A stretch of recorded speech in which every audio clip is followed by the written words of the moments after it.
ತಾರಾ ತಾರಾ ಯಾರು? ಬನ್ನಿ ಒಳಗೆ. ನಾನು ಅಂತ ಗೊತ್ತಾಗಿದ್ದಿದ್ರೆ ಒಳಗ್ ಬನ್ನಿ ಅಂತ ಎಲ್ಲಿ ಕರಿತಾ ಇತ್ತು. ಬಾರಿನ ಮುದುಕಿ. ನಮಸ್ಕಾರ ಅಮ್ಮ. ನೀನಾ? ನಿನ್ನ ಯಾರು ಒಳಗಡೆ ಬಾ ಅಂತ ಕರೆದಿದ್ದು? ನಾವೇ ಒಳಗಡೆ ಬಾ ಅಂತ ಕರೆದ್ರಿ, ಅದಕ್ಕೆ ಬಂದೆ. ತಾರಾ ಇಲ್ಲಿ ಯಾಕೆ? ನೀನ್ ಮಾಡಿರೋ ಮನೆ ಹಾಳು ಕೆಲ್ಸಕ್ಕೆ ಮತ್ತೊಂದಷ್ಟು ದುಡ್ಡು ಬೇಕಾಗಿತ್ತಾ? ಅಯ್ಯೋ ಬೇಡಮ್ಮ ತಾಯಿ, ಅವತ್ತು ನಿಮ್ ತಾರಾ ಕಡೆ ಗೂಂಡಗಳು ಸಿಕ್ಕಾಪಟ್ಟೆ ಕೊಟ್ಬಿಟ್ಟಿದ್ದಾರೆ. ಸ್ವಲ್ಪ ನಿಮ್ ತಾರಾ ಅವ್ರ ಹತ್ರ ಮಾತಾಡ್ಬೇಕಾಗಿತ್ತು. ಅವಳು ಮಲಗಿದಾಳೆ. ಏನ್ ಹೇಳು? ಬೊಗಳೋದನ್ನ ಬೊಗಳಿ ಮೊದಲು ಜಾಗ ಖಾಲಿ ಮಾಡು. ಏನಿಲ್ಲಮ್ಮ, ಅದು ನಿಮ್ ತಾರಾ ಮಗು ವಿಷಯ ಮಾತಾಡ್ಬೇಕಾಗಿತ್ತು. ತಾರಾ ಮಗು ವಿಷಯನ? ಅದು ಹುಟ್ಟಿದ ತಕ್ಷಣ ಸತ್ತೋಯ್ತಲ್ಲ, ಈಗ ಯಾಕೆ ಆ ವಿಷಯ? ಯಾರಮ್ಮ ಹೇಳಿದ್ದು ಸತ್ತೋಯ್ತು ಅಂತ? ನಿಮ್ ಮಗಳು ತಾರಾಳ ಮಗು ಅದ್ರಪ್ಪ ನಡಗು ಜೀವಂತಾಗಿದೆ. ಸತ್ತೋಯ್ತು ಅಂತ ತೋರಿಸಿದ್ದು ನಿಮ್ ಮಗಳು ಮಗು ಅಲ್ಲ, ಯಾರೋ ಸತ್ತೋಯ್ತು ಅಂತ ಬಿಟ್ರಲ್ಲ ಅನಾಥ ಮಗುವಿನ ಹೆಣ. ಹೌದಾ? ಹೌದಮ್ಮ, ಬೆಳಿಗ್ಗೆ ರಂಗನಾಡಗು ಸತ್ಯ. ಹಾಗಾದ್ರೆ ಈಗ ನಮ್ಮ ಮಗು ಎಲ್ಲಿದೆ? ಅದನ್ನ ನಿಮ್ ಮನೆಗಿರೋ ಕಾದಂಬರಿ ಹೇಳ್ಬೇಕು ತಾಯಿ. ಏನು ಕಾದಂಬರಿನ? ಹೌದು ತಾಯಿ, ಕಾದಂಬರಿನೇ. ನೋಡಿ ಏನಾಯ್ತು ಅಂತ ಹೇಳ್ತೀನಿ. ನಾನು ಹೇಳೋದೆಲ್ಲ ಪ್ರಮಾಣವಾಗೂ ಸತ್ಯ, ಕಿವಿಗೊಟ್ಟು ಕೇಳ್ಬೇಕಷ್ಟೇ. ಅದೇ ಅವತ್ತು ನೀವು ನಿಮ್ಮ ಮಗಳು ತಾರಾಳ ಗೂಂಡಗಳು ಸರಿಯಾಗಿ ಕೊಟ್ಬಿಟ್ಟು ನನಗೆ ಕಾದಂಬರಿ ಹತ್ರ ಏನನ್ನ ಹೇಳಿಸ್ಬೇಕು ಹೇಳಿಸ್ಬಿಟ್ರಲ್ಲ, ಅದಾದ ಮೇಲೆ ಕಾದಂಬರಿ ಒಂದ್ ದಿವಸ ಬೀದಿನಲ್ಲಿ ಸಿಕ್ಬಿಟ್ಲು. ಏನಪ್ಪ ಅವತ್ತು ನೀನು ಹೇಳಿದ್ದೆಲ್ಲ ಅದೆಲ್ಲ ಸತ್ಯವ ಅಂತ ಕೇಳಿದ್ರು. ಏನ್ ಹೇಳಿ ನಾನು? ಏನೋ ಬಾಯಿಗೆ ಬಂದಿದ್ದು ಹೇಳ್ಬಿಟ್ಟೆ. ನಂಬ್ಲಿಲ್ಲ ಅವಳು. ಜೋರಾಗಿ ಕೂಗಾಡಿ ರಂಪಾಟ ಮಾಡ್ಬಿಟ್ಲು. ತಪ್ಪಿಸ್ಕೊಳಕ್ ಟ್ರೈ ಮಾಡಿದೆ ಅಮ್ಮ. ಬಿಡ್ತಾರ ಜನ? ಸೇರ್ಕೊಂಡ್ಬಿಟ್ರು. ಪುಕ್ಸಟ್ಟೆ ಯಾರಾದ್ರೂ ಧರ್ಮ ತಿಂತಾರೆ ಅಂತ ಗೊತ್ತಾದ್ರೆ ಸಾಕು, ನಮ್ದು ಇರ್ಲಿ ನಮ್ಮಪ್ಪಂದು ಇರ್ಲಿ ಅಂತ ಜಾಡಿಸ್ಬಿಡ್ತಾರೆ.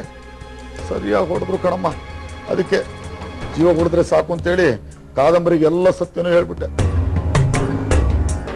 ಅವಳಿಗೆ ಹಳೇದ್ ನೆನಪಿಲ್ಲ ಅಷ್ಟೇ ಕಣಮ್ಮ, ಆದ್ರೆ ನಾನು ಏನು ಅನ್ನೋದು ಚೆನ್ನಾಗಿ ಗೊತ್ತು. ಅವಳು ಏನಂದು ಗೊತ್ತೇನಮ್ಮ ಗೊತ್ತು? ನೋಡು ಅವಳಿಗೆ ಹೇಗೆ ಬುದ್ಧಿ ಕಲಿಸ್ತೀನಿ ಅಂತಂದು. ಬಿಡಮ್ಮ, ಯಾಕೆ ಸುಮ್ಮನೆ ತಲೆ ಕೆಡಿಸ್ಕೊಳ್ತೀಯ ಅಂತ ನಾನಂದ್ರೆ ಕೇಳ್ತಾಳ ಅವಳು. ನನ್ನ ಹೆಚ್ಚಿ ಅಂತ ಬೈದ್ಬಿಟ್ಲು. ನೋಡ್ತಾ ಇರೋ, ಅವಳು ಮಗು ಇರ್ತಾಳಷ್ಟೇ, ಯಾವುದೇ ಕಾರಣಕ್ಕೂ ಅವಳು ಮಗು ದಕ್ಕಲ್ಲ. ಅವಳು ನನ್ನ ಪಕ್ಕದಲ್ಲಿ ಇಟ್ಕೊಂಡು ನನಗೆ ಹೇಗೆ ಮೋಸ ಮಾಡಿದ್ಲು, ಅದೇ ರೀತಿ ನಾನು ಅವಳ ಪಕ್ಕದಲ್ಲಿ ಇಟ್ಕೊಂಡು ಅವಳ ಮಗು ಅವಳಿಗೆ ಸಿಗ್ದಾಗ ನೋಡ್ಕೊಳ್ತೀನಿ. ಕೋಪ್ತಲ್ಲ ಹಂಗಂತೇಳಿ ಅಂತ ಅಂದ್ಕೊಂಡ್ರೆ ನಿಜವಾಗ್ಲೂ ಮಾಡ್ಬಿಡತಾ? ಬಿಡಮ್ಮ, ಆ ಕಾದಂಬರಿ ಸತ್ತೋದ ಮಗು ನಾನು ಇಟ್ಟು ಜೀವಂತ ಆದ ಮಗುನ ಎಲ್ಲೋ ಬಚ್ಚಿಟ್ಬಿಟ್ಟಿದ್ದಾಳೆ. ಏನೇನು ಹೇಳಿದೀನಿ ಎಲ್ಲ ಸತ್ಯ ನಿಜ. ನಂಬೋದು ಬಿಡೋದು ನಿಮ್ಮಿಷ್ಟ. ನಾನು ಬರ್ತೀನಿ ಕಣ.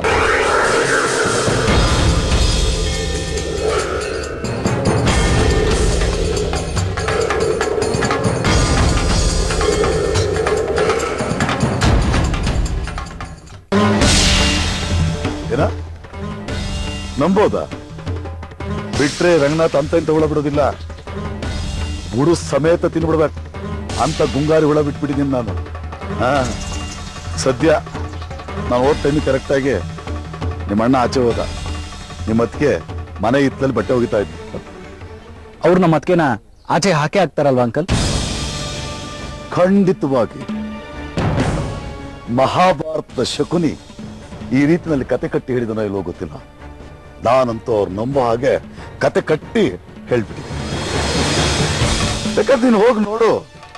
ನನ್ನ ಪ್ರಕಾರ ಆ ಮನೆಯಿಂದ ಆಚೆಗೆ ಬಂದ ಮರುಕ್ಷಣನೇ ಕಾದಂಬರಿನ ಆಚೆಗೆ ಹಾಕ್ಬಿಡ್ತಾರೆ. ಹಾಳಾದ ಮಹಾರಾಣಿ ತರ ಮೆರಿಬೇಕಾದ ಹುಡುಗಿನ ಕರ್ಕೊಂಡೋಗಿ ಮನೆ ಕೆಲಸ ಮಾಡ್ತಿದ್ದಾಳೆ. ವನವಾಸ ನಮ್ಮ ಅತ್ತಿಗೆ ಗೊಸ್ತಲ್ಲ ಅಂಕಲ್. ನಮ್ಮ ಪ್ಲಾನ್ ಪ್ರಕಾರ ನಮ್ಮ ಅತ್ತಿಗೆ ಆ ಮನೆಯಿಂದ ಹೊರಗೆ ಬರಲಿ. ನಾನು ಮತ್ತೆ ನಿಮಗೆ ಫೋನ್ ಮಾಡ್ತೀನಿ. ನೀನು ಯಾವಾಗಲಾದ್ರೂ ಫೋನ್ ಮಾಡುವಿಕೆ. ಅರ್ಧ ಗಂಟೆ ಒಳಗಡೆ ಈ ರಂಗನಾಥ್ ನಿನ್ ಮುಂದೆ ಹಾಜರಾಗ್ತಾನೆ. ಒಟ್ನಲ್ಲಿ ನಿಮ್ಮತ್ತಿಗೆ ನಿಮ್ಮ ಮನೆ ಸೇರ್ಕೊಂಡ್ರು ಸಂತೋಷದ ವಿಷಯನ ನನಗೆ ಹೇಳಿದ್ರೆ ಸಾಕು. ಬರ್ಲಾ?